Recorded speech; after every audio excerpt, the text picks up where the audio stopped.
கியோஜிரோ, அம்மா சொல்லுங்க. நீ ஏன் அதிக பலசாலியா பிறந்தன்னு உனக்கு தெரியுமா? எனக்கு தெரியாது. பலவீனமானவங்களை நீ காப்பாத்தணுன்றதுக்காக, உன் சுயநலத்துக்காக யாரையும் காயப்படுத்த கூடாது. மத்தவங்களுக்கு உதவணும், அதுதான் அவங்களோட முக்கியமான கடமையா இருக்கணும். இந்த விஷயத்த இன்னைக்கும் நீ மறக்கவே கூடாது.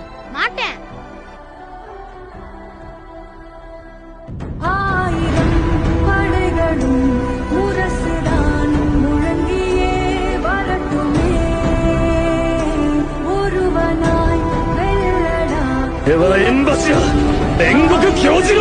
உலகிலே. அம்மா, நான் செஞ்சது சரின்னு நீங்க நினைக்கிறீங்களா? என் கடமைகளை நான் சரியா செஞ்சனா? நீங்க சொன்ன மாதிரி செஞ்சனா? நீ என்ன பெருமைப்படுத்திட்ட கண்ணா.